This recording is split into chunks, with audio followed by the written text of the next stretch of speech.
남편이 떠난 것은 2021년 10월이었습니다. 폐암 말기 진단을 받고 나서 꼭 6개월을 버텼습니다. 복수는 그 6개월 동안 병원과 집을 오가며 밥을 챙기고 약을 챙기고 밤이 되면 이철수의 손을 잡고 병상 옆 보호자 의자에 앉아 있었습니다. 마지막 날도 그랬습니다. 이철수는 아무 말 없이 눈을 감았고 복수는 한참을 그 손을 놓지 못했습니다. 창밖에는 가을비가 내리고 있었습니다. 간호사가 들어왔다가 조용히 나갔습니다. 복수는 자리에서 일어나지 않았습니다. 40년을 살다 간 사람을 보내는 데 걸린 시간치고는 마지막이 너무 조용했습니다. 40년이었습니다. 1984년 봄, 24세 복순이 26세 이철수에게 시집을 왔습니다. 이듬해 큰아들 이재민이 태어났고 2년 뒤에는 작은 아들 이재호가 태어났습니다. 복수는 한 번도 바깥에서 일을 해본 적이 없었습니다. 남편 뒷바라지, 아이들 학교 챙기기, 명절 음식 준비, 이웃 경조사. 그것이 복순의 40년이었습니다. 누군가는 그런 삶을 낭비라고 할지 모릅니다. 그러나 복수는 단 한 번도 그렇게 생각한 적이 없었습니다. 다만 자기 이름 석 자로 된 것이 세상에 하나쯤은 있어야 한다고 생각한 적은 있었습니다. 그 조용한 생각이 복순을 오래 움직이게 했습니다. 장례는 3일장으로 치렀습니다. 이재민 부부는 서울에서 내려왔고 이재호는 충남 공주에서 운영하는 원예 농장을 동료에게 맡기고 급히 올라왔습니다. 이재민은 빈소 앞에 앉아 조문객을 맞았고 이재호는 말없이 음식을 나르고 뒷정리를 했습니다. 어릴 때부터 그랬습니다. 이재민은 앞에 나서고 이재호는 뒤에서 일했습니다. 두 아들은 달랐습니다. 성격도, 사는 방식도, 심지어 어머니를 대하는 방식도. 조문객이 다 빠져나간 빈소는 조용했습니다. 복수는 영정사진 앞에 오래 앉아 있었습니다. 이철수는 사진 속에서도 무표정이었습니다. 살아있을 때도 잘 웃지 않는 사람이었습니다. 같이 산 40년 동안 복수는 그 무표정이 때로는 믿음직스럽고 때로는 답답했습니다. 이제는 그 무표정조차 볼 수 없었습니다.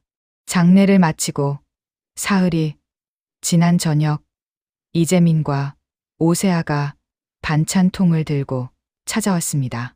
상을 차리면서 오세아가 먼저 말을 꺼냈습니다. 어머니, 혼자 어떻게 사세요? 이제 저희가 책임지겠습니다. 복수는 고맙다고 했습니다. 그러면서 오세아의 눈을 한번 봤습니다. 따뜻한 눈이었습니다. 그런데 복수는 그 따뜻함이 낯설었습니다. 오세아가 이재민과 결혼한 것은 2007년이었습니다. 결혼한 지 14년이 됐는데 그 14년 동안 오세아가 이런 표정을 지은 적은 흔하지 않았습니다. 오세아는 부동산 컨설팅 회사를 운영하는 사람이었습니다. 말이 빠르고 판단이 빨랐습니다.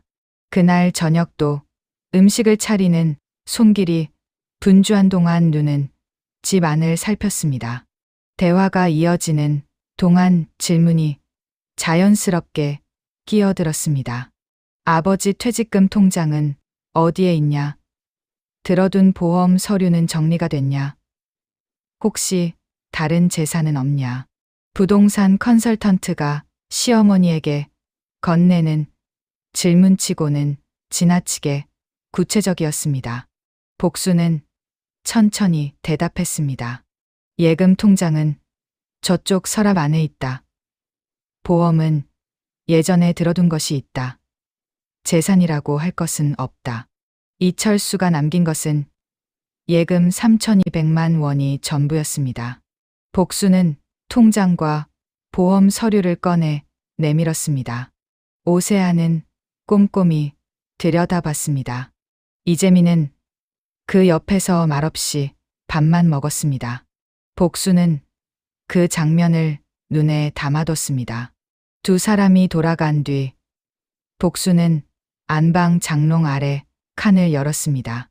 손이 닿기 어려운 깊숙한 안쪽에 갈색 봉투 하나가 있었습니다. 복수는 봉투를 꺼내 안을 천천히 확인했습니다. 등기부등본, 임대차 계약서, 세입자별 관리 메모 몇 장, 경기도 의정부에 있는 2층 상가 건물 서류였습니다. 이철수는 이 봉투의 존재를 몰랐습니다. 이재민도 이재호도 몰랐습니다.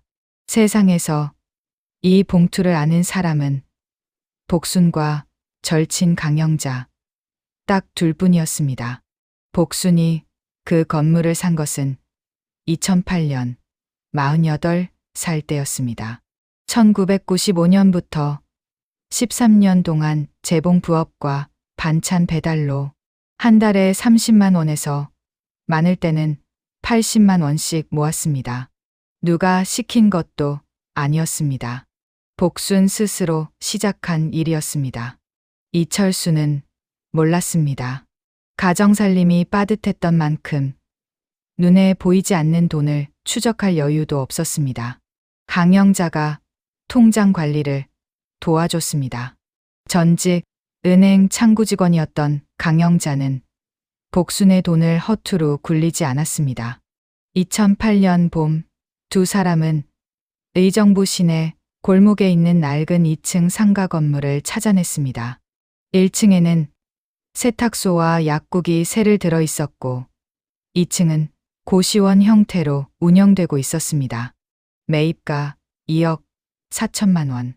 복수는 단독 명의로 계약서에 도장을 찍었습니다. 이철수가 퇴근 후 회사 동료들과 외식을 즐기는 시간, 복수는 아무도 모르게 건물주가 됐습니다. 그날 집에 돌아와 혼자 밥을 먹으면서 복수는 조용히 웃었습니다. 오랜만에 웃어본 웃음이었습니다. 건물을 산 뒤로도 복순의 일상은 겉으로 달라지지 않았습니다. 한 달에 2번 버스를 타고 의정부에 다녀왔습니다. 1층 세탁소 사장님 얼굴 확인하고 계단 청소 상태 둘러보고 임대료가 제 날짜에 들어왔는지 확인하고 돌아왔습니다. 남편에게는 경로당 다녀온다고 했습니다. 이철수는 특별히 묻지 않았습니다. 그것이 복순에게는 오히려 다행이었습니다. 숨기려고 한 것은 아니었습니다. 처음에는 정말로 그랬습니다.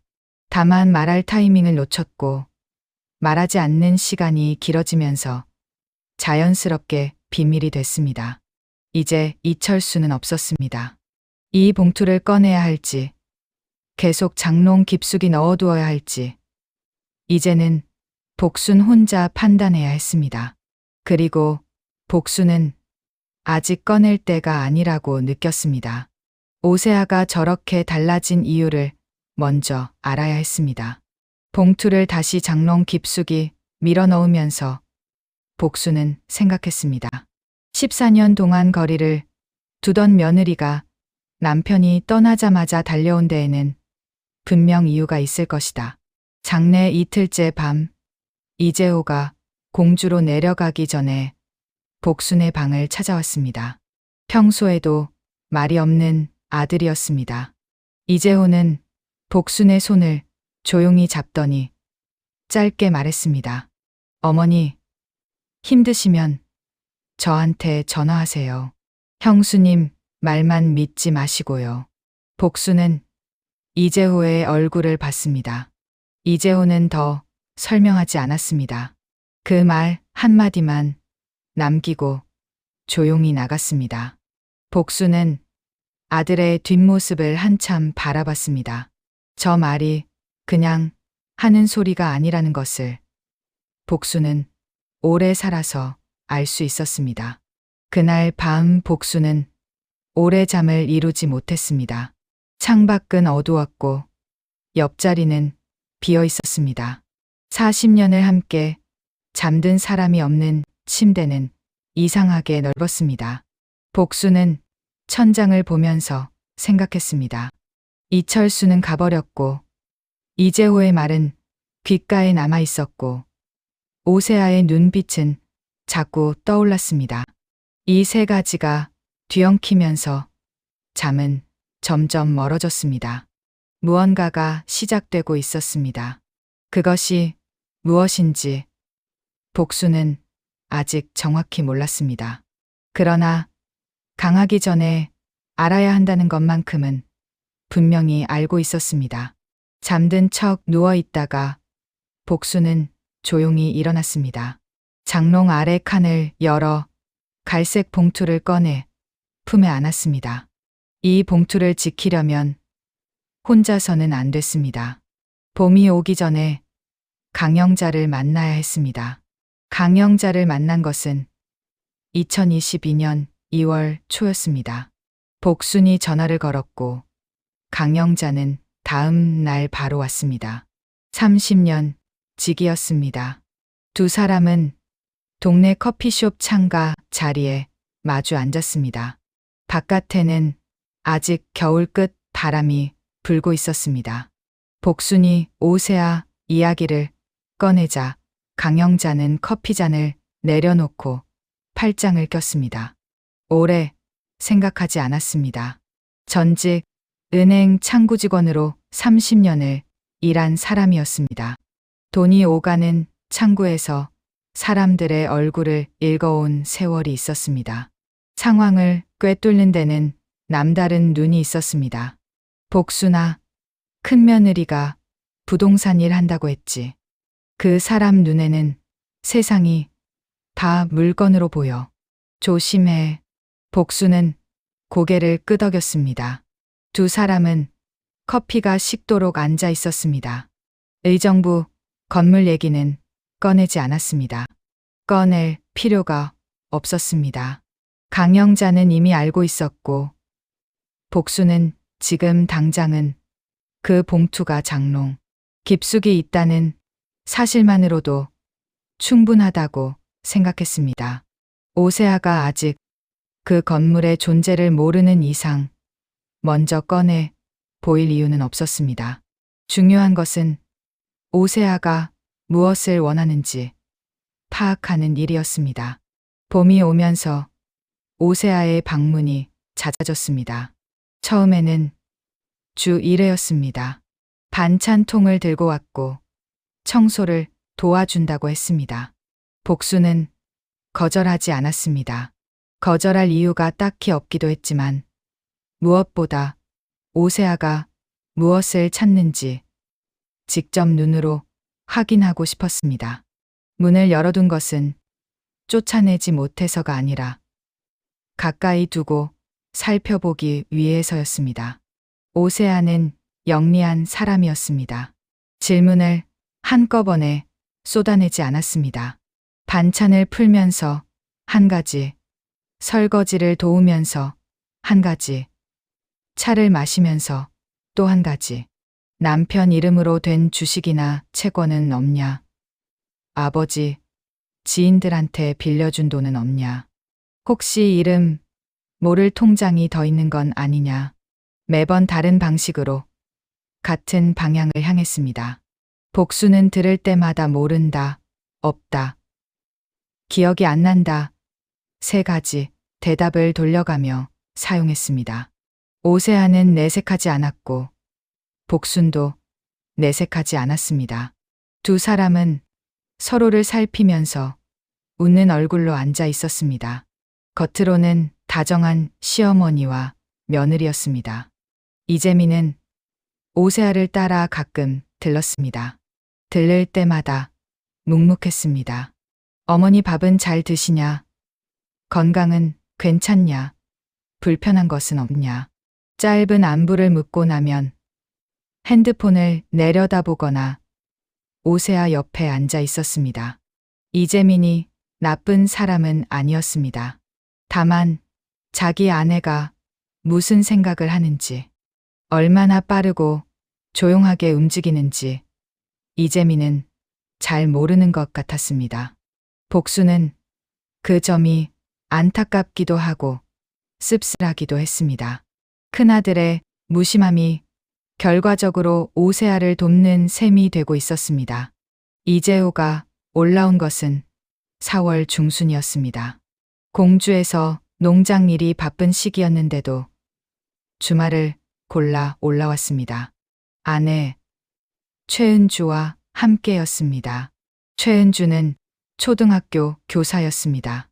말이 많지 않았지만 복순 옆에 앉아 손을 자주 잡아줬습니다. 복순은 그 온기가 꾸밈없이 진심이라는 것을 알았습니다. 최은주는 시어머니를 위해 특별히 준비해온 것도 없었고 잘 보이려는 말도 하지 않았습니다. 그냥 옆에 있어줬습니다. 복순에게는 그것만으로도 충분했습니다. 이재호는 저녁을 먹고 나서 어머니와 단둘이 앉은 시간에 짧게 물었습니다. 형수가 요즘 자주 온다는 소식을 들었다고 이것저것 많이 물어보더냐고. 복순이 그렇다고 하자 이재호는 잠시 말이 없었습니다. 그러다가 한마디 덧붙였습니다. 형수 일이 부동산이잖아요.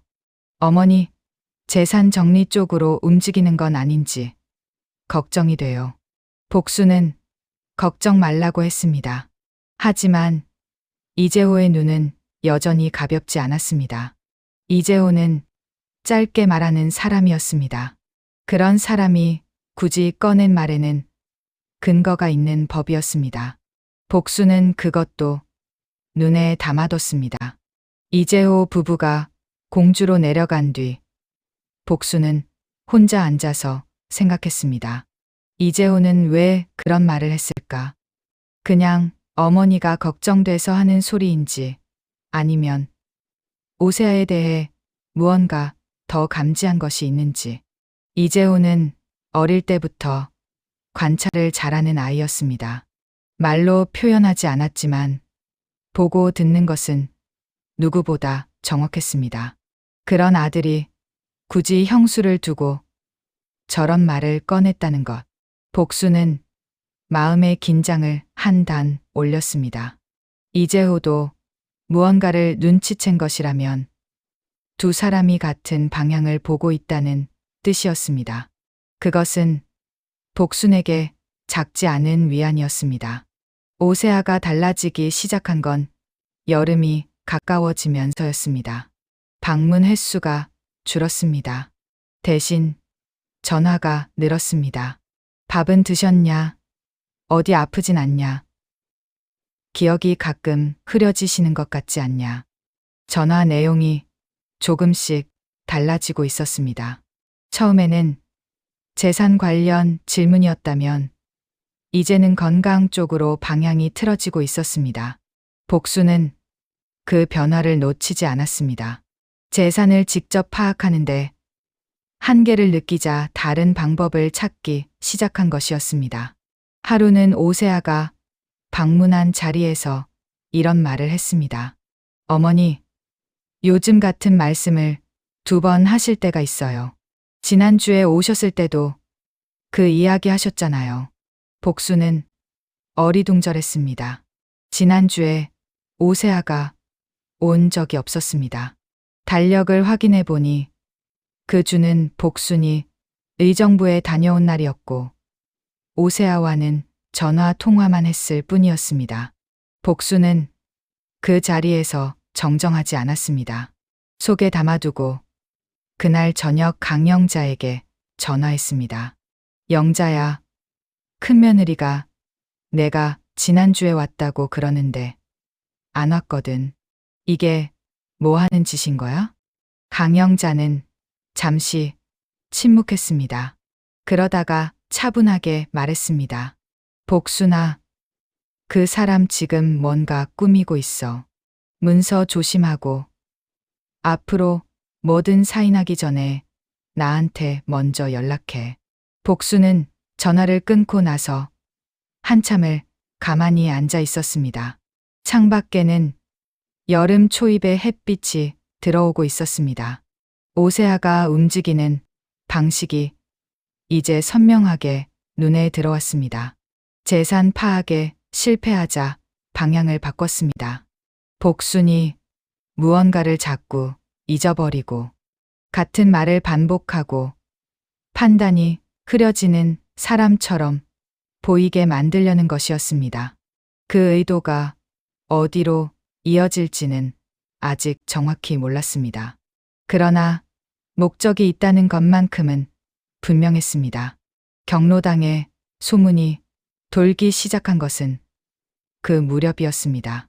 이재민 어머니가 요즘 좀 이상하시다더라. 기억이 가끔 흐려지신다더라. 복수는 그 소리를 직접 들었을 때 근골이 서늘했습니다.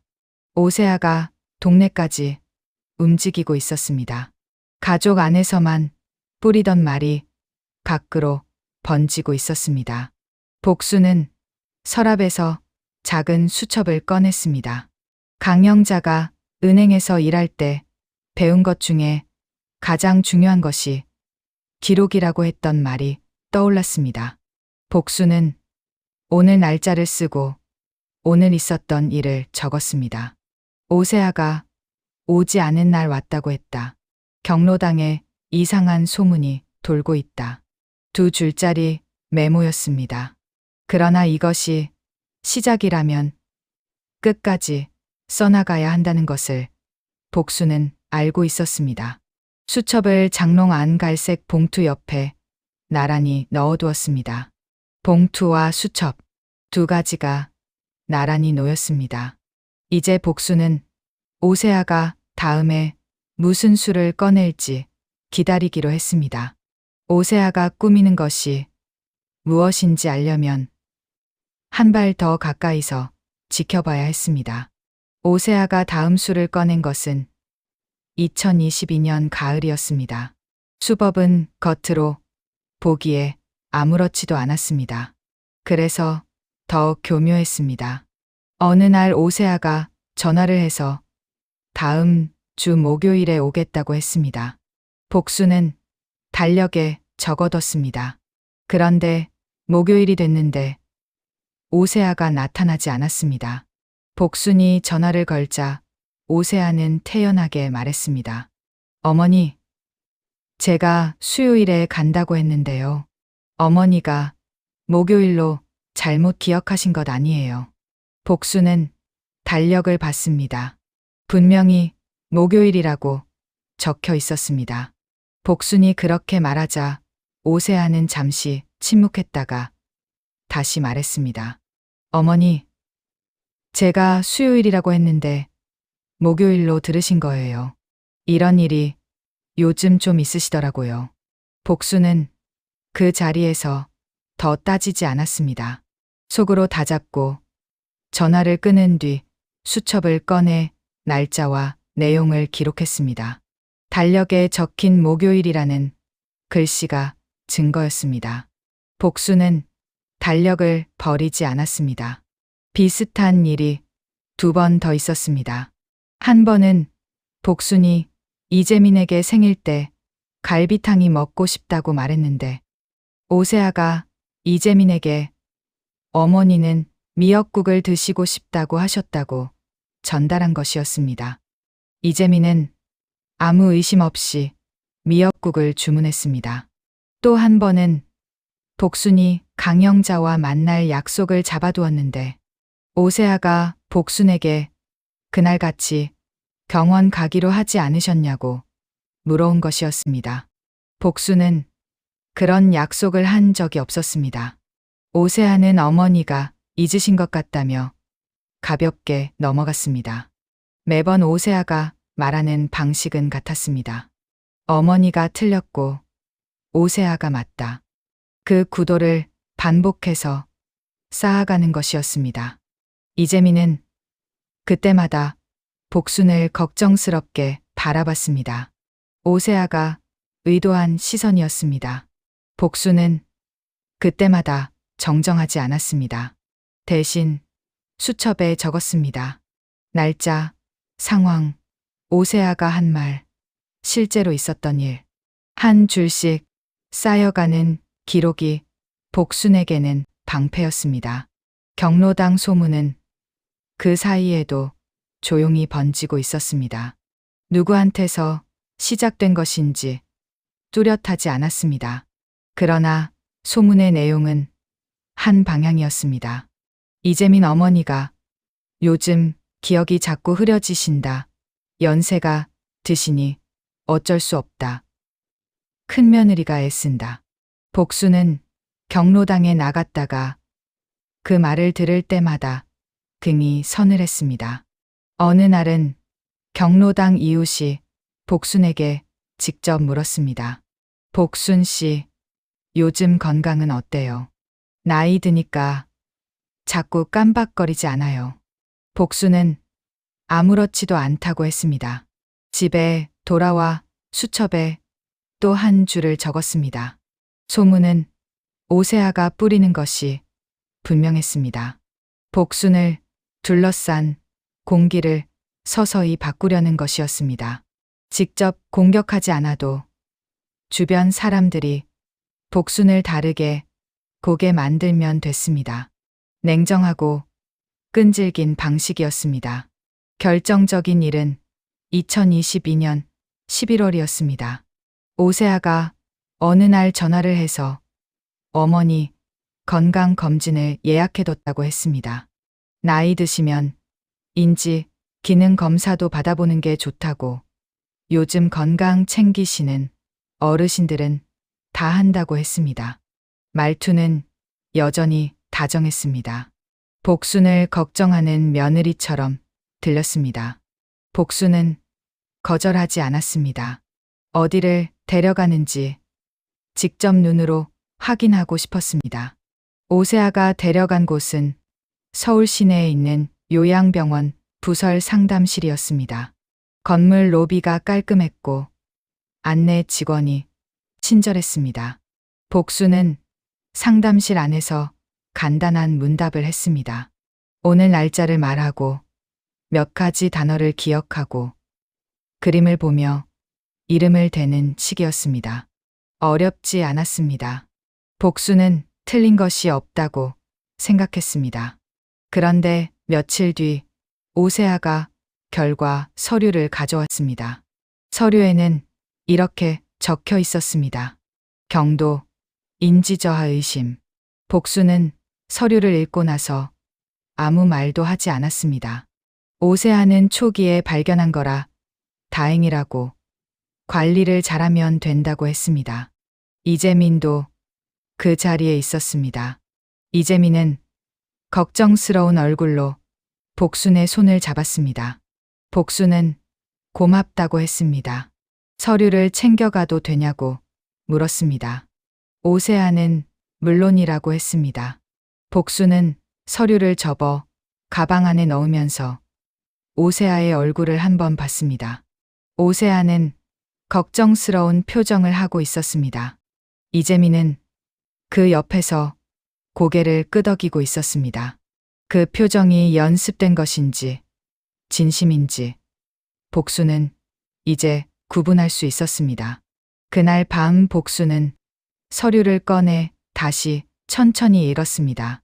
기관명을 확인했습니다. 요양병원 부설 상담실이었습니다. 국가공인인지 검사 기관이 아니었습니다. 의사 서명란에는 도장 하나가 찍혀 있었는데 이름을 검색해봐도 해당 병원과의 관련성이 뚜렷하게 나오지 않았습니다.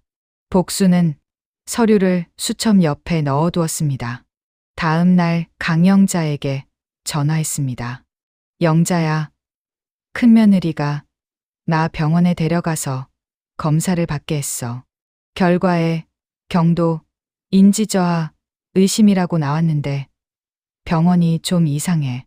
강영자는 기관 이름을 묻더니 잠시 후에 다시 전화했습니다. 역시 정식 인지 검사 기관이 아니었습니다. 강영자는 단호하게 말했습니다. 복순아, 그 서류 절대 버리지 마. 다 챙겨둬. 나중에 제대로 된 병원에서 정식 검사 받아놔야 해. 그게 증거가 돼. 복수는 전화를 끊고 나서 서랍 안을 정리했습니다. 수첩에는 오세아가 날짜를 바꿔치기 하고 복순의 말을 뒤집고 경로당에 소문을 퍼뜨린 일들이 날짜별로 적혀 있었습니다. 석 달치 기록이었습니다. 서류에는 출처가 불분명한 기관에서 나온 검사 결과가 담겨 있었습니다. 두 가지를 합쳐보니 오세아가 무엇을 하려는지 윤곽이 잡혔습니다. 복순이 제대로 판단하지 못하는 사람이라는 것을 기록으로 만들려는 것이었습니다. 그 기록이 충분히 쌓이면 다음 단계로 넘어갈 것이었습니다. 법적인 절차를 준비하는 것이겠지요. 그게 정확히 무엇인지 복수는 아직 몰랐습니다. 그러나 알아야 했습니다. 복수는 가만히 앉아서 생각했습니다. 64세 혼자 사는 노인 오세아의 눈에는 그렇게 보일 것입니다. 그러나 복수는 1995년부터 13년 동안 아무도 모르게 돈을 모아 건물을 산 사람이었습니다. 그 건물을 16년째 단독으로 관리해온 사람이었습니다. 치매 의심, 서류 한 장으로 흔들릴 사람이 아니었습니다. 오히려 이제는 더 또렷하게 생각이 정리됐습니다. 오세아가 다음 수를 꺼내기 전에 복순이 먼저 움직여야 했습니다. 장롱을 열었습니다. 갈색 봉투, 수첩, 오늘 추가된 서류, 세 가지가 나란히 놓였습니다. 봉투 속 건물은 복순이 지켜야 할 것이었고 수첩과 서류는 복순이 쌓아가는 무기였습니다. 오세아가 이 봉투의 존재를 알기 전에 복순은 더 단단히 지켜야 했습니다. 건물은 16년 동안 조용히 존재했습니다. 강영자의 말대로 제대로 된 병원에서 정식 인지 검사를 받아두는 것이 먼저였습니다. 그 검사 결과가 손에 있어야 오세아의 서류를 맞받아칠 수 있었습니다.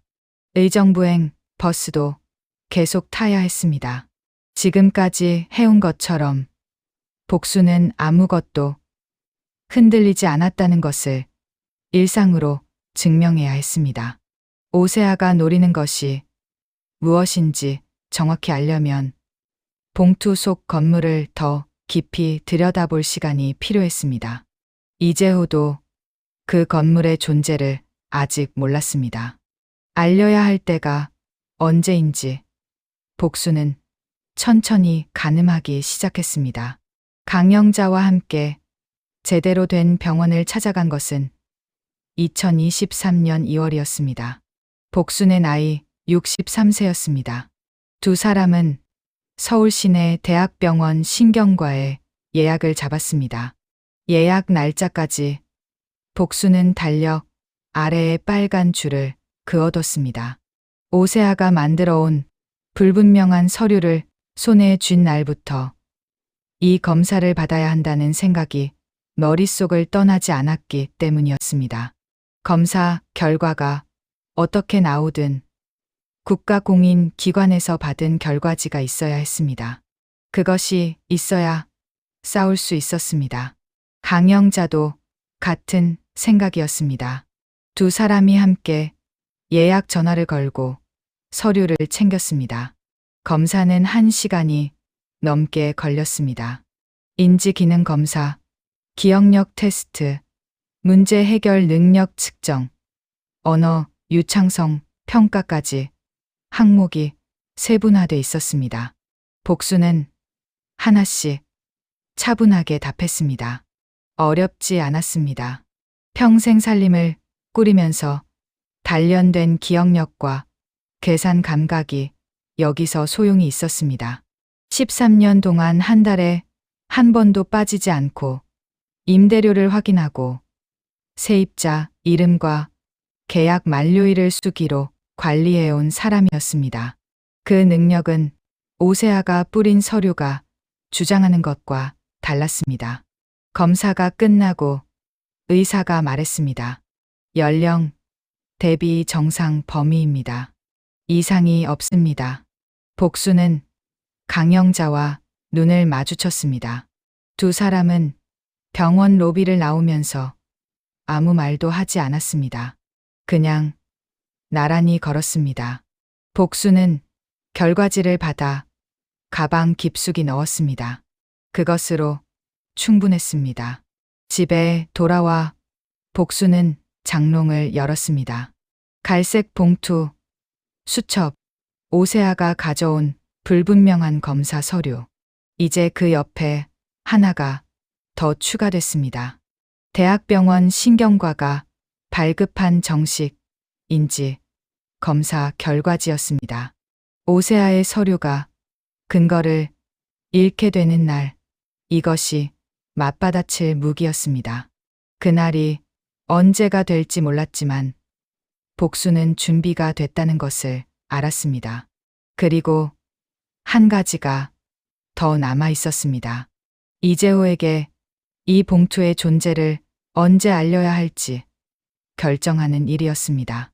복수는 천천히 장롱 문을 닫았습니다. 3월이 됐습니다.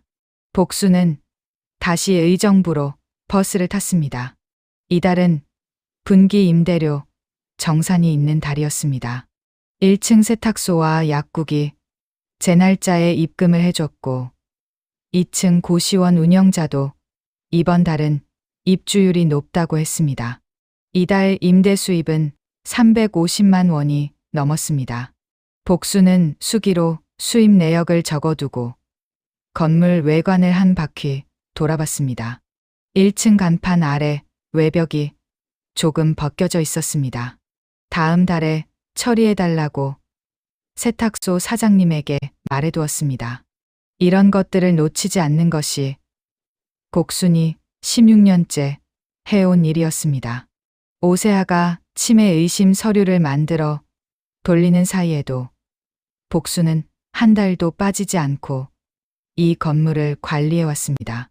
건물을 아는 사람과 모르는 사람의 차이는 이런 세밀한 것들을 챙기느냐 아니냐에 있었습니다. 건물을 나오면서 복수는 골목 반대편을 힐끗 봤습니다. 아무도 없었습니다. 지난 가을부터 가끔 느끼던 그 불편한 감각이 이날은 없었습니다. 복수는 정류장 쪽으로 걸음을 옮겼습니다. 그러나 그날 복순이 미처 보지 못한 것이 있었습니다. 건물 맞은편 커피숍 안에 오세아가 있었습니다. 창가 자리에서 건물 쪽을 바라보고 있었습니다. 오세아가 이 골목에 처음 온 것은 아니었습니다. 이재민을 통해 복순이 한 달에 2번 어딘가를 규칙적으로 다녀온다는 것을 알고 있었습니다. 복순이 경로당 대신 버스를 타는 요일과 방향을 파악하는 것은 시간 문제였습니다. 같은 정류장에서 내리고 같은 골목으로 들어가고 같은 건물로 향하는 복순을 2번째 방문 때 확인했습니다. 그리고 이날 건물 외벽 안내판에서 주소와 호수를 확인했습니다. 부동산 컨설턴트가 소유자를 확인하는 것은 어렵지 않았습니다. 인터넷 등기소에 들어가 주소를 입력하면 소유자 이름이 나왔습니다. 한복순. 확인됐습니다. 오세아는 커피숍을 나와 근처 부동산 사무소에 들렀습니다. 직업상 낯선 일이 아니었습니다. 인근 시세를 물어보면서 자연스럽게 그 건물 얘기를 꺼냈습니다. 부동산 중개인은 그 건물을 잘 알고 있었습니다. 2008년부터 개인 명의로 소유해온 건물이라고 했습니다. 주인이 직접 자주 와서 관리하는 편이라고 했습니다. 외진 골목치고는 세입자, 조체가 드물고 건물 상태도 꾸준히 관리됐다고 했습니다. 그 말을 들으면서 오세아는 표정을 가다듬었습니다. 직접 관리하는 주인, 치매 의심 서류로 분류했던 그 사람이었습니다. 그날 저녁 오세아는 이재민에게 말했습니다. 이재민은 복순에게 전화를 걸었습니다. 어머니, 의정부에 건물 있으세요? 복순은 잠시 침묵했습니다. 그리고 천천히 대답했습니다. 왜 그러냐고. 세아가 그러는데 어머니가 건물 갖고 계신 걸 알았다고요. 어머니, 왜 말씀 안 하셨어요? 복수는 인정하지도 부정하지도 않았습니다. 나중에 얘기하자고 하고 전화를 끊었습니다. 이재민의 목소리는 화가 난 것도 아니었고 따지는 것도 아니었습니다. 그냥 어리둥절한 것처럼 들렸습니다. 그 어리둥절함이 오히려 더 마음에 걸렸습니다. 이재민은 오세아의 말을 그대로 옮기고 있었습니다. 오세아가 이재민에게 어떻게 프레이밍했을지 복수는 짐작이 됐습니다. 강영자에게 바로 전화했습니다. 영자야, 들켰어. 큰며느리가 의정부 건물 알아냈어. 강영자는 잠시 침묵했다가 단호하게 말했습니다. 복순아, 지금부터가 진짜야. 건물명에 절대 손대면 안 되고 뭐든 서명 요구하면 무조건 나한테 먼저 연락해. 전화를 끊고 복수는 오래 앉아 있었습니다. 오세아는 이제 건물의 존재를 알았습니다. 2008년에 2억 4천만 원에 산 건물이 2023년 현재 시세 11억 8천만 원이 됐고 월 임대 수입은 350만 원이었습니다. 오세아 입장에서는 그 순간 판이 완전히 바뀐 것이었습니다. 지금까지 치매 의심 서류를 만들고 소문을 뿌리고 날짜를 바꿔치기 하며 공들인 이유가 이제 더 분명해졌습니다. 복순이 제대로 판단하지 못하는 사람으로 기록되면 그 건물에 대한 법적 통제권을 흔들 수 있었습니다. 그 법적 절차가 무엇인지 복수는 아직 정확히 몰랐습니다. 그러나 오세아가 반드시 다음 수를 꺼낼 것이라는 사실만큼은 분명했습니다. 그런데 복순이 아직 모르는 일이 하나 있었습니다. 오세아가 이 건물을 발견하기 몇 달 앞선 2022년 가을이었습니다. 이재호가 서울에 올라왔다가 복순에게 말도 하지 않고 의정부를 혼자 다녀온 날이 있었습니다. 이재호는 어릴 때부터 어머니가 한 달에 2번 버스를 타고 어딘가를 가는 것을 알고 있었습니다. 경로당이라고 했지만 타는 버스 방향이 달랐습니다. 아무도 눈치채지 못했지만 이재호는 오래전부터 알고 있었습니다. 오세아가 어머니 주변을 빠르게 좁혀오는 것을 보면서 더 이상 모른 척할 수 없다고 판단했습니다. 건물 앞에 서서 등기부등본을 조회했습니다. 한복순 명의였습니다. 이재호는 어머니에게 아무 말도 하지 않았습니다. 그리고 그날부터 무언가를 준비하기 시작했습니다. 복순은 그 사실을 몰랐습니다. 지금 복순이 알고 있는 것은 오세아가 건물을 알아냈다는 것, 이제 오세아의 움직임이 빨라질 것이라는 사실이었습니다. 그 움직임이 어떤 형태로 나타날지 복순은 강영자와 함께 주시하면서 기다려야 했습니다. 오세아가 다음 수를 꺼낸 것은 2023년 여름이었습니다. 예상보다 빨랐습니다. 7월 초 복순에게 두꺼운 우편물이 도착했습니다. 발신지는 법원이었습니다. 봉투 겉면에 한복순이라는 이름이 또렷하게 찍혀 있었습니다. 복순은 뜯지 않고 강영자에게 전화했습니다. 강영자가 30분 만에 왔습니다. 두 사람은 부엌 식탁에 앉아 봉투를 열었습니다. 안에는 심리 통보서가 들어 있었습니다. 성년후견인 선임 신청에 관한 법원 심리가 예정되어 있다는 내용이었습니다. 신청인은 이재민이었습니다. 강영자는 서류를 처음부터 끝까지 천천히 읽었습니다. 그리고 한마디 했습니다. 복순아, 이게 성년후견이야. 이재민이 법원에 신청한 거야. 내가 판단 능력이 없다고 인정되면 건물을 포함한 모든 재산을 후견인이 관리하게 돼. 복수는 서류를 다시 봤습니다. 신청인은 이재민이었습니다. 큰아들이 이런 서류에 도장을 찍었다는 사실이 쉽게 믿어지지 않았습니다. 이재민은 이 서류의 의미를 알고 서명했을까?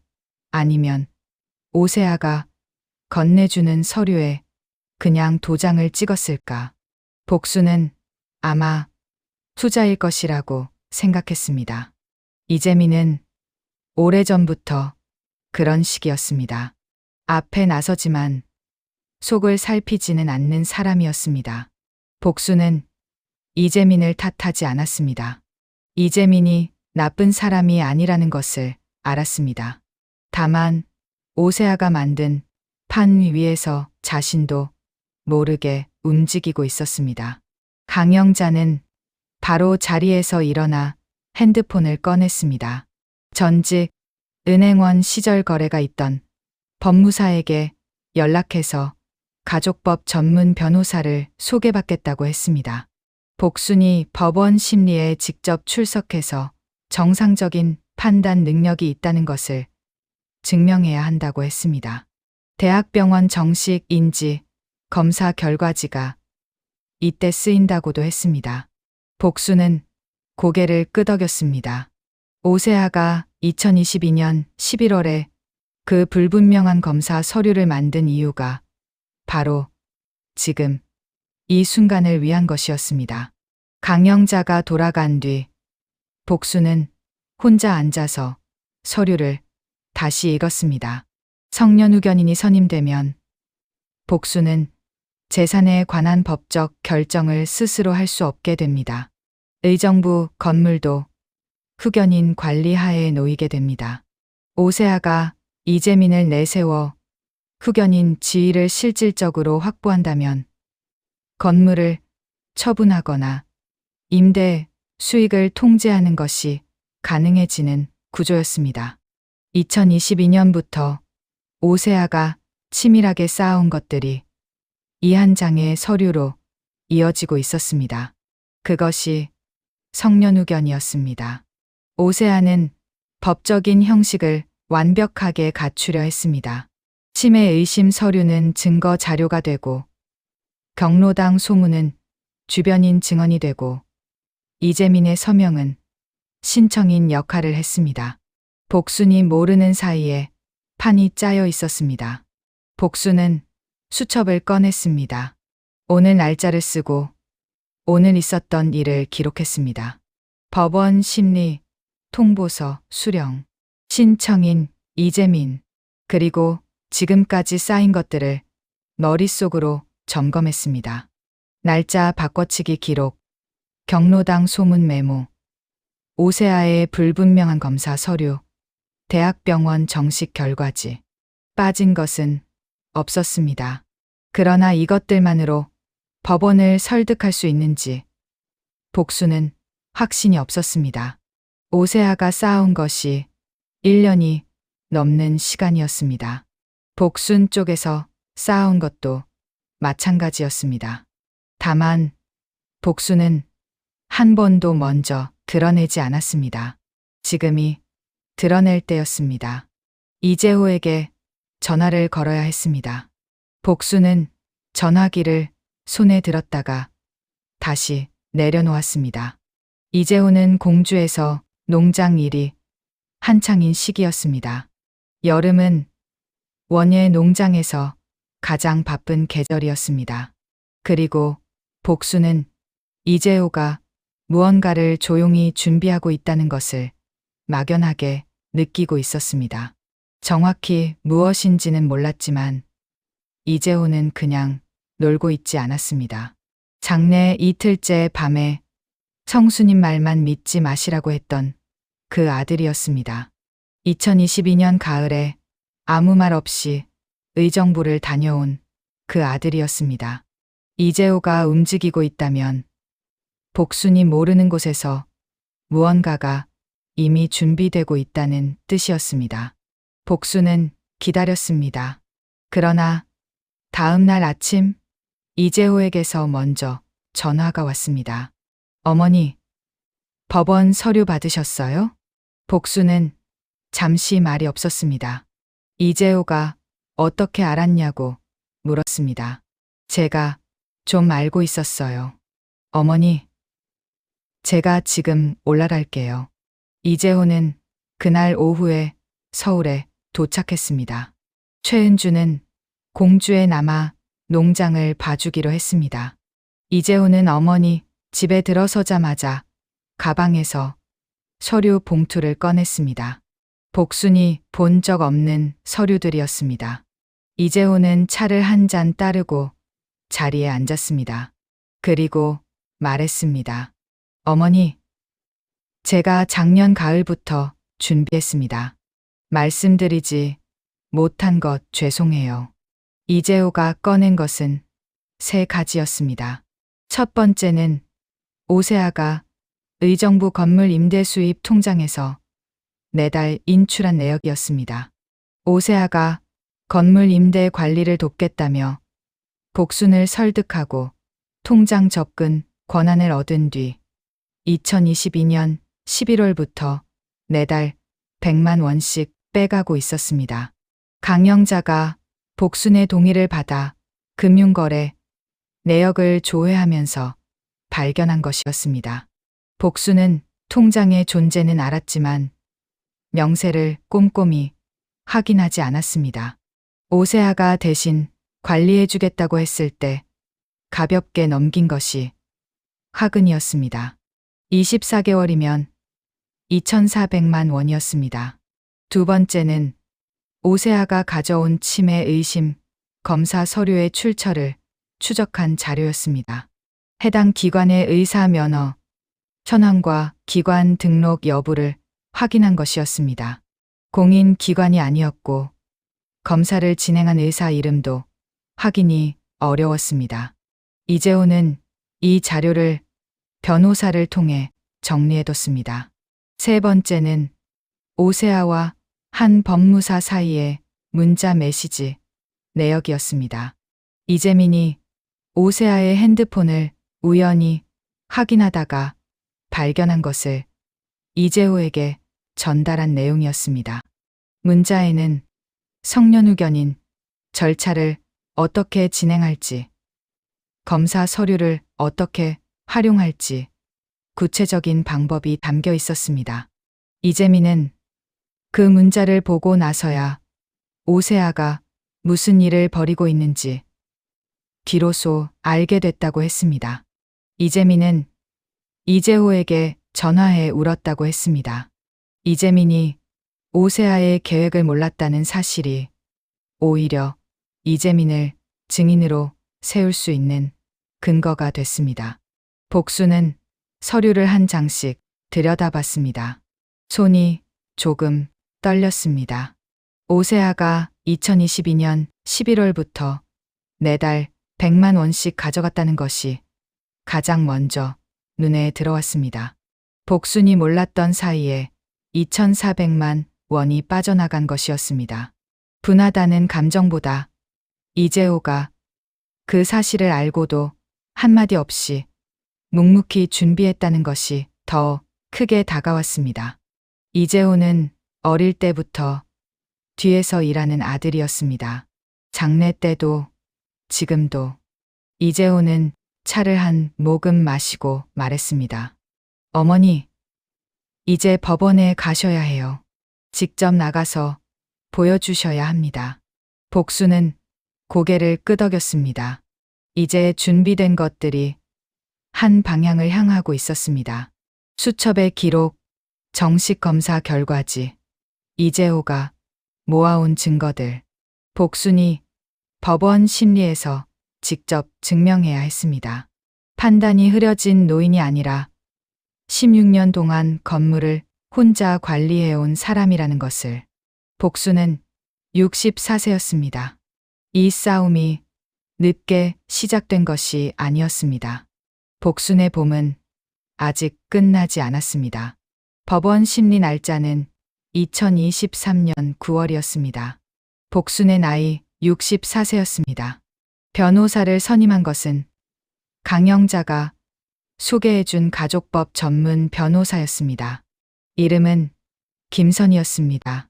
사무실 첫 상담에서 김선희는 서류를 하나씩 꼼꼼히 살폈습니다. 수첩, 달력, 오세아의 불분명한 검사 서류, 대학병원 정식 결과지, 이재호가 준비한 통장 인출 내역, 문자 메시지 내역까지 1시간이 넘게 검토했습니다. 서류를 내려놓으면서 김선희는 말했습니다. 어머니께서 준비하신 게 생각보다 훨씬 탄탄합니다. 법원에서 직접 말씀하실 수 있게 제가 도와드리겠습니다. 복수는 그 말에 처음으로 마음이 놓였습니다. 2년이 넘게 오세아의 움직임을 지켜보고 수첩에 기록하고 강영자에게 전화하면서 버텨온 시간이었습니다.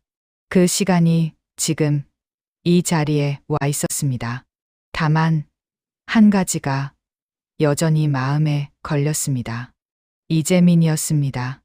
이재민은 오세아의 계획을 몰랐다는 것이 이제는 분명해졌습니다. 오세아의 핸드폰에서 문자 내역을 확인하고 이재호에게 연락해온 것이 그 증거였습니다. 이재민은 법원에 신청 취하 의사를 밝혔지만 절차상 심리는 이미 진행되게 되어 있었습니다. 신청을 취하하더라도 법원이 직권으로 심리를 계속할 수 있었습니다. 김선희는 이재민의 취하 의사가 복순에게 유리한 정황이 된다고 했습니다. 복순은 이재민을 원망하지 않기로 했습니다. 이재민이 나쁜 것이 아니었습니다. 오세아가 꼼꼼하게 짠 판 위에서 이재민은 그냥 흘러갔을 뿐이었습니다. 심리 일주일 전부터 복수는 김선희와 2차례 더 만났습니다. 법원에서 어떤 질문이 나올지, 어떻게 대답하는 것이 가장 명확한지 함께 정리했습니다. 복수는 오래 생각하지 않았습니다. 자기가 살아온 일들이었고, 자기가 결정한 일들이었습니다. 법원이 묻는다면 있는 그대로 말하면 됐습니다. 1995년부터 시작된 일이었고 2008년에 건물 계약서에 도장을 찍던 날도 그 뒤 16년 동안 매달 버스를 타고 의정부를 오간 날들도 전부 복순이 직접 결정한 일이었습니다. 그 사실을 흔들 수 있는 것은 아무것도 없었습니다. 심리 당일 복수는 이재호와 함께 법원에 갔습니다. 강영자는 증인으로 동행했습니다. 법정 대기실에서 기다리는 동안 세 사람은 별말을 하지 않았습니다. 복수는 반듯하게 앉아 있었습니다. 법정에 들어서자 오세아는 이재민 옆에 앉아 있었습니다. 이재민은 시선을 아래로 내리깔고 있었습니다. 오세아는 복순과 눈이 마주치자 잠깐 굳었다가 시선을 돌렸습니다. 복순은 그 눈빛을 놓치지 않았습니다. 2022년부터 한 번도 흔들리지 않은 그 눈빛이었습니다. 오세아는 아직도 자신이 이길 수 있다고 생각하고 있었습니다. 법관이 복순에게 여러 가지를 물었습니다. 현재 거주하는 집 주소, 자녀들의 이름과 나이, 오늘 날짜, 최근에 결정한 일이 무엇인지. 복순은 하나씩 또렷하게 대답했습니다. 이재민 40세, 이재호 38세, 오늘 날짜, 최근에 결정한 일로는 의정부 건물 외벽 보수를 다음 달에 진행하기로 했다고 말했습니다. 비용 견적은 얼마로 받았는지, 어느 업체와 이야기했는지까지 막힘없이 말했습니다.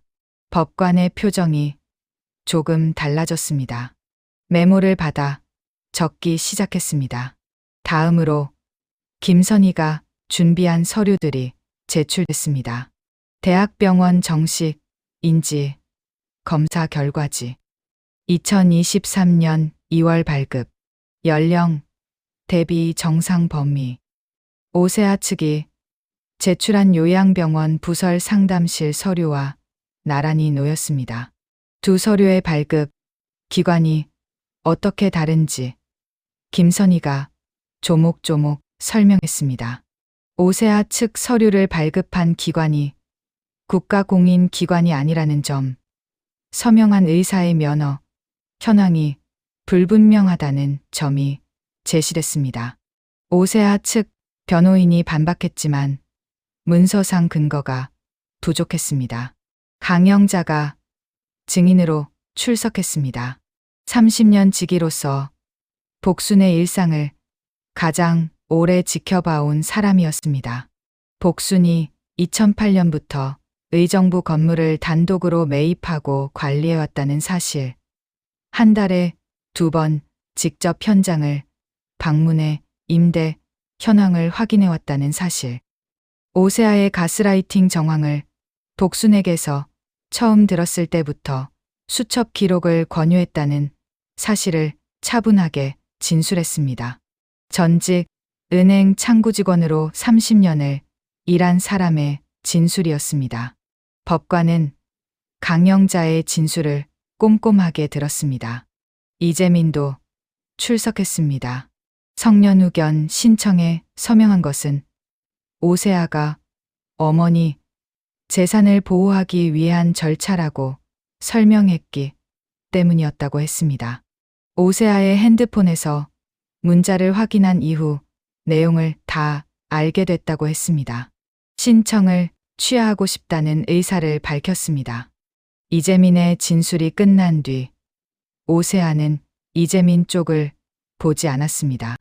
법정 안에 짧은 침묵이 흘렀습니다.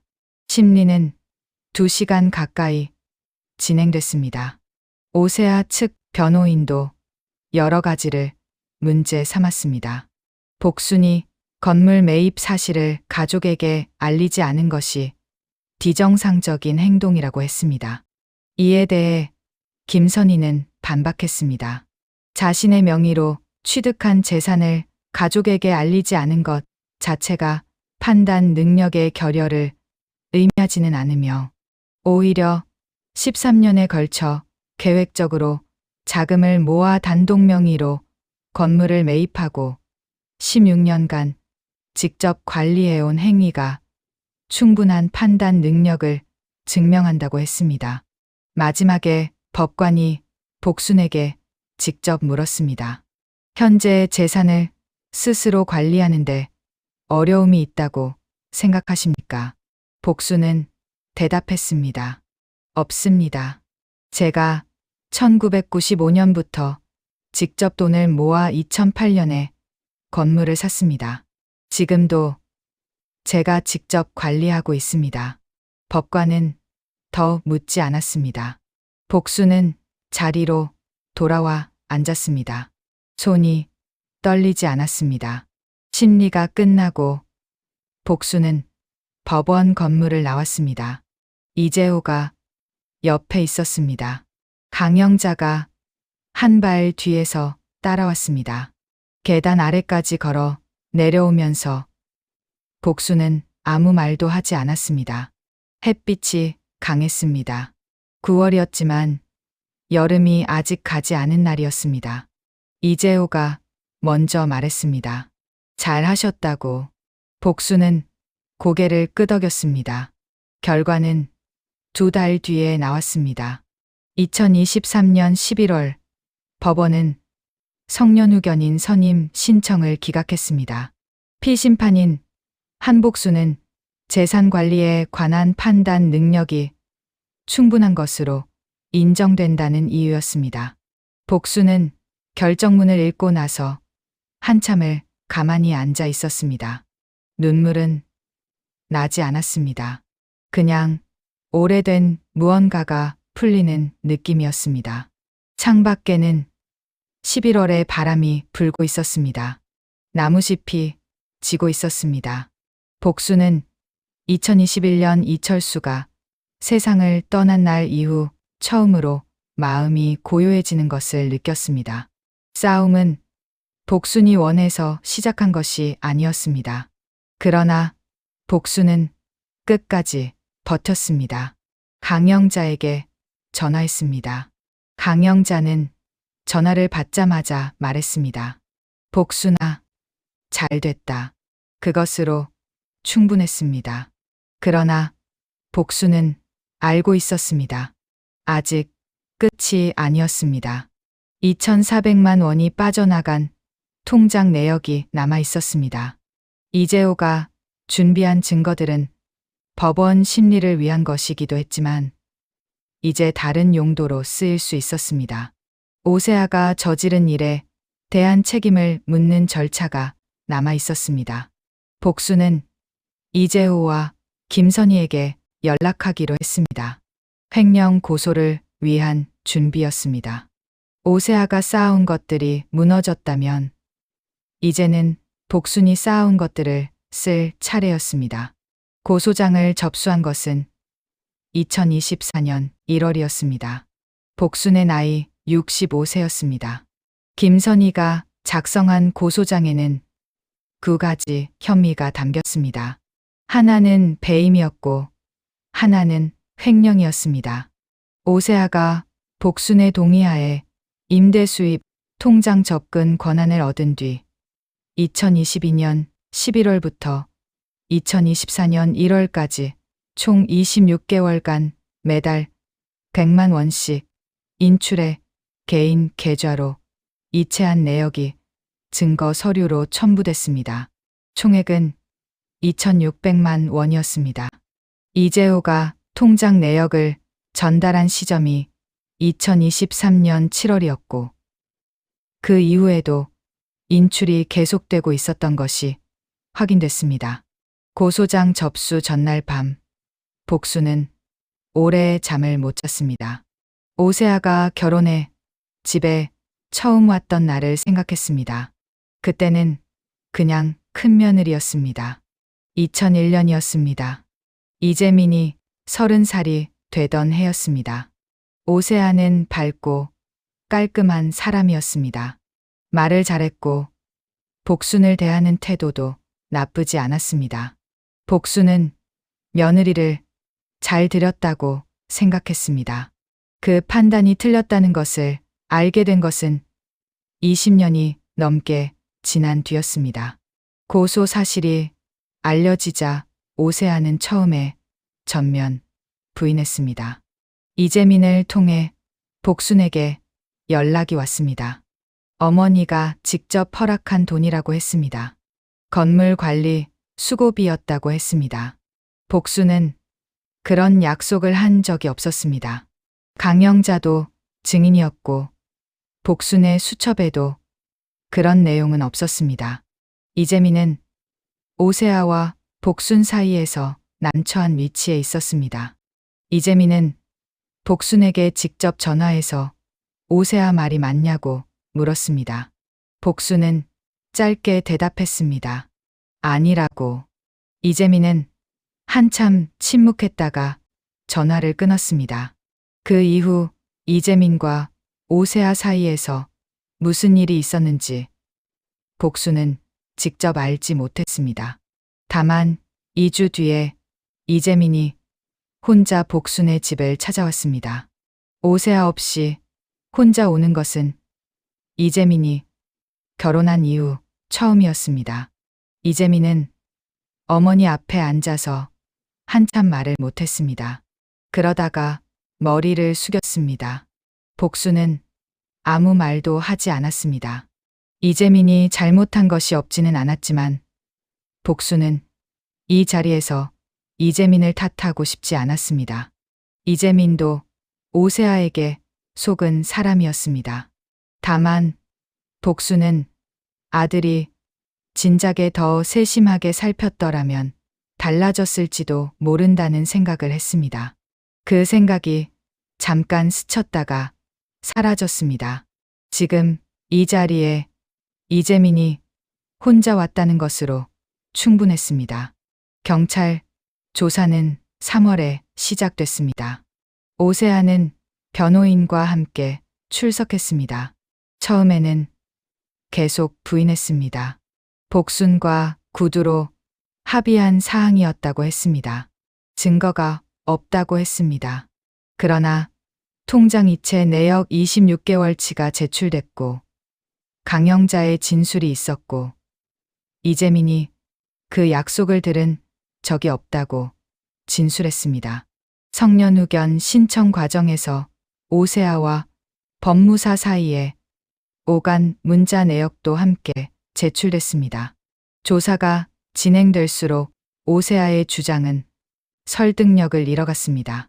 성년후견 신청 시도와 횡령이 동시에 드러난 상황에서 오세아가 처음부터 건물을 목적으로 움직였다는 정황이 조각조각 맞춰지고 있었습니다.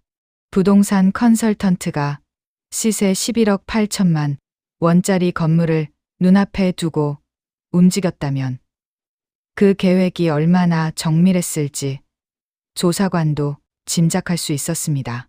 4월 말 오세아 측에서 합의 의사를 타진해왔습니다. 김선희를 통해서였습니다. 인출한 금액 전액을 반환하겠다는 내용이었습니다. 복수는 즉시 결정하지 않았습니다. 이재호와 이야기했습니다. 이재호는 복순에게 물었습니다. 어머니, 어떻게 하고 싶으세요? 복수는 잠시 생각하다가 말했습니다. 돈을 받아내는 게 목적이 아니야. 오세아가 한 일이 잘못됐다는 것을 제대로 남겨야 해. 이재호는 고개를 끄덕였습니다. 복순과 이재호는 김선희에게 뜻을 전했습니다. 합의는 가능하지만 오세아가 횡령 사실과 성년후견 신청 과정에서의 위계 행위를 인정하는 각서를 작성하고 서명하는 것이 조건이었습니다. 오세아 측은 며칠간 답을 하지 않았습니다. 그 사이 이재민이 다시 복순에게 왔습니다. 이번에는 오세아와 별거 중이라고 했습니다. 오세아와 함께 살고 있지만 거의 말을 하지 않는다고 했습니다.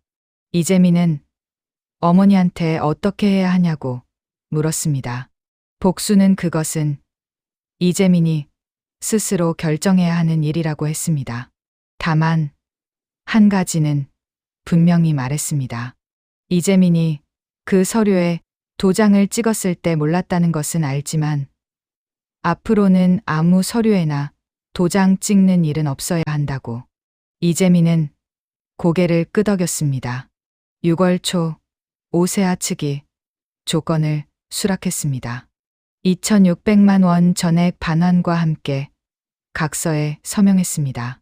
각서에는 2022년 11월부터 2024년 1월까지 임대 수입 통장에서 매달 100만 원씩 무단으로 인출한 사실, 요양병원 부설 상담실을 통해 출처가 불분명한 검사 서류를 작성하게 한 사실, 이를 성년후견 신청에 활용하려 한 사실이 명시됐습니다. 오세아는 서명했습니다.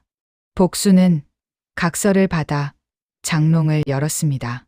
갈색 봉투가 있었습니다. 수첩이 있었습니다. 이제 각서가 추가됐습니다. 세 가지가 나란히 있었습니다. 복수는 한참 장롱을 바라봤습니다. 2022년 초에 수첩을 처음 꺼내던 날이 떠올랐습니다. 강영자의 말이 생각났습니다. 은행에서 배운 것 중에 가장 중요한 것이 기록이라고 했던 말. 그 기록들이 이 자리까지 왔습니다. 복수는 수첩을 꺼내 마지막 페이지를 폈습니다. 가장 최근에 적은 날짜는 2024년 6월이었습니다. 오세아 측 합의 조건 수락, 각서 서명 완료, 2,600만 원 반환 예정. 복수는 수첩을 덮었습니다. 2022년부터 시작된 기록이 여기서 끝났습니다. 수첩은 여전히 장롱 안에 있었습니다. 버릴 생각은 없었습니다. 이재호에게 전화했습니다. 이재호는 전화를 받자마자 물었습니다. 됐냐고. 복수는 됐다고 했습니다. 짧은 대화였습니다. 그러나 복수는 전화를 끊고 나서 오랫동안 핸드폰을 내려놓지 않았습니다. 이재호가 2022년 가을부터 아무 말 없이 준비하면서 버텨온 시간을 생각했습니다.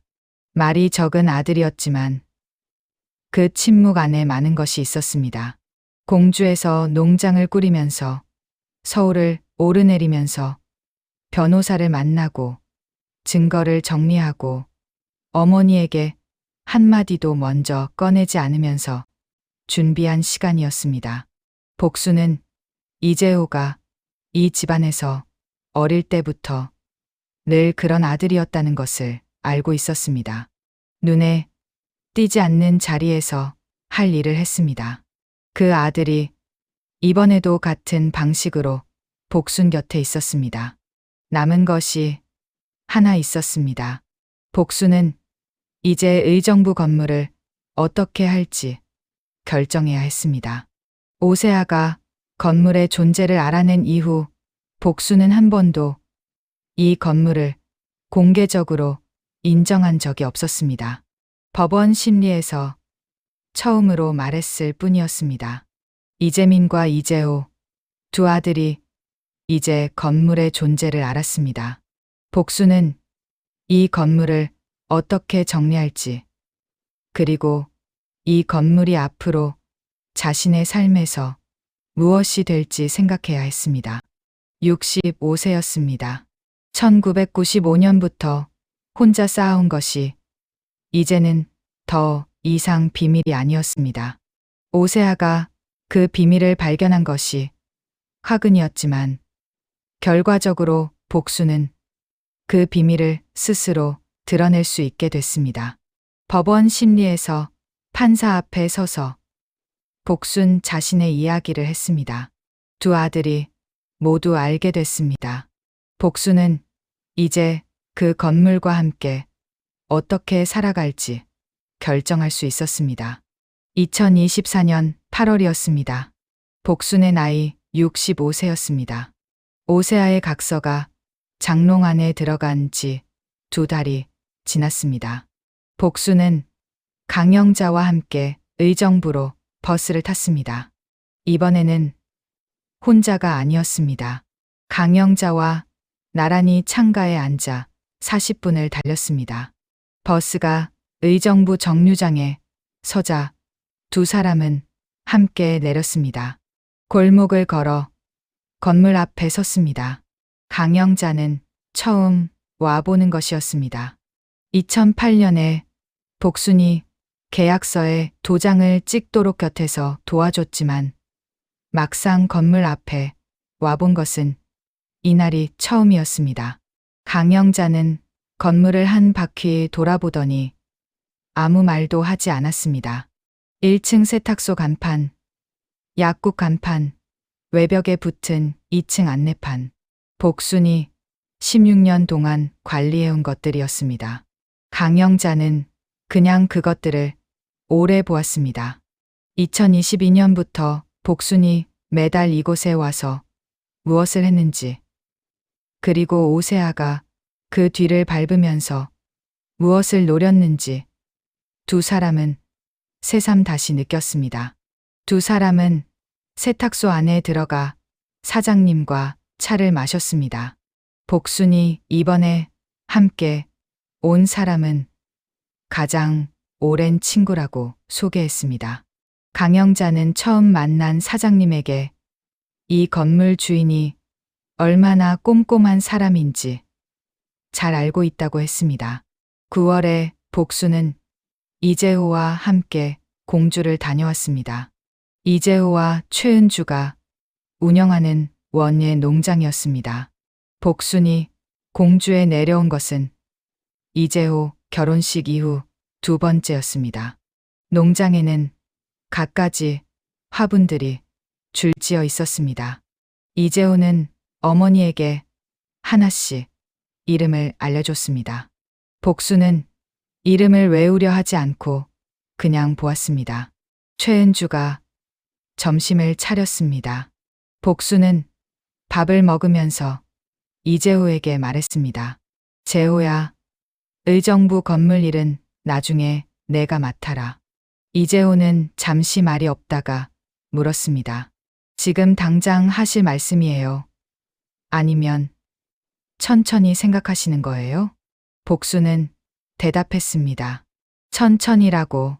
아직 복순이 직접 관리할 것이고 나중에 때가 되면 넘기겠다고. 이재호는 고개를 끄덕였습니다. 그것으로 됐습니다. 두 사람은 밥을 다 먹고 농장을 한 바퀴 더 돌았습니다. 이재호가 복순 옆에서 나란히 걸었습니다. 많은 말이 없었습니다. 그래도 됐습니다. 서울로 올라오는 버스 안에서 복순은 생각했습니다. 1995년에 처음 재봉 부업을 시작했을 때 복순이 원한 것은 크지 않았습니다. 이 집안에서 내가 결정할 수 있는 돈 한 뭉치. 그것이 다였습니다. 13년이 지나 건물이 됐고 16년이 더 지나 11억이 넘는 자산이 됐습니다. 오세아는 그 자산을 빼앗으려 했고 복순은 지켜냈습니다. 그런데 돌이켜보면 복순이 지켜낸 것은 건물만이 아니었습니다. 복순이 스스로 결정하고 스스로 기록하고 스스로 싸울 수 있다는 사실이었습니다. 64세의 수첩을 꺼내 첫 줄을 쓰던 그 복순이 65세에 법원에서 판사 앞에 서서 자기 삶을 말했습니다. 그것은 건물보다 더 오래 남을 것이었습니다. 창밖으로 가을이 시작된 들녘이 지나갔습니다. 복순은 젊었을 때 자주 들었던 말을 생각했습니다. 여자가 돈 욕심을 부리면 안 된다는 말이었습니다. 집안이 흔들린다는 말이었습니다. 복순은 그 말을 믿지 않았습니다. 믿지 않았기 때문에 미싱을 돌렸고, 믿지 않았기 때문에 통장을 따로 만들었고, 믿지 않았기 때문에 의정부에 건물을 샀습니다. 그 선택들이 30년이 지나 복순을 지켰습니다. 10월이 됐습니다. 이재민이 복순을 찾아왔습니다. 혼자였습니다. 오세아와는 협의이혼 절차를 밟고 있다고 했습니다. 23년 결혼이 끝나가고 있다고 했습니다. 복순은 잘 됐다거나 잘못됐다는 말을 하지 않았습니다. 이재민이 어떤 선택을 하든 복순이 관여할 일이 아니었습니다. 다만 이재민이 오세아와 보낸 23년을 어떻게 정리하고 앞으로 어떻게 살아갈지는 이재민 스스로 오래 생각해야 할 문제였습니다. 복순은 점심을 차렸습니다. 이재민과 둘이 오랜만에 마주 앉아 밥을 먹었습니다. 이재민은 밥을 2공기 먹었습니다. 어릴 때처럼이었습니다. 그것을 보면서 복순은 이재민이 그래도 괜찮을 것이라는 생각이 들었습니다. 밥을 다 먹고 이재민이 설거지를 했습니다. 복수는 뒤에서 그 뒷모습을 봤습니다. 이재민도 이재민대로 긴 시간을 보낸 것이었습니다. 강영자와는 이달부터 매주 화요일에 만나기로 했습니다. 커피숍에서 1시간씩 이야기하기로 했습니다. 딱히 의제가 있는 것은 아니었습니다. 지난 2년 동안 두 사람이 늘 전화로 이야기했는데 이제는 직접 얼굴을 보면서 이야기하자는 것이었습니다. 처음 만난 날 강영자는 이렇게 말했습니다. 복순아, 이제 걱정 말고 살아도 돼. 복수는 웃었습니다. 그 말이 맞다는 것을 알았습니다. 그러나 복순에게는 걱정을 대신할 무언가가 필요했습니다. 걱정이 없어진 자리가 비어 있으면 안 됐습니다. 복수는 이미 그것을 생각해 두고 있었습니다. 의정부 건물이 있었습니다. 아직 할 일이 있었습니다. 복순에게는 그것으로 충분했습니다. 강영자와 함께 걸어온 시간이 얼마나 긴지 복수는 가끔 새삼스럽게 느꼈습니다. 1980년대 초에 같은 동네에서 만나 반찬 이야기를 하던 사이였습니다. 그 사람이 2022년에 수첩 기록을 권유했고 2023년에 법원 증인으로 서줬습니다. 복순이 가진 것 중에 강영자보다 오래된 것은 없었습니다. 12월이었습니다. 복순은 의정부 건물 2층 고시원 일부를 재임대하기로 결정했습니다. 고시원 운영자가 방 몇 개를 반납하면서 빈 공간이 생겼습니다. 복순은 그 공간을 1인 작업실로 재구성하기로 했습니다. 견적을 직접 받았습니다. 비용은 1200만 원이었습니다. 복수는 인테리어 업체와 직접 이야기하고 도면을 검토하고 계약서에 서명했습니다. 강영자가 옆에 앉아 서류를 같이 봐줬습니다. 계약이 끝난 뒤 강영자가 말했습니다. 복수나 숨기지 않아도 되는 계약이잖아. 복수는 고개를 끄덕였습니다. 그 차이가 컸습니다. 2008년에 건물을 살 때도 복순이 직접 계약서에 도장을 찍었습니다. 그러나 그때는 이철수 몰래였고 자식들 몰래였습니다. 지금은 이재호도 알고 이재민도 알고 강영자가 옆에 있었습니다. 비밀이 사라진 자리에서 이루어진 첫 번째 계약이었습니다. 공사가 시작됐습니다. 복수는 공사 기간에도 2번 의정부를 찾아갔습니다.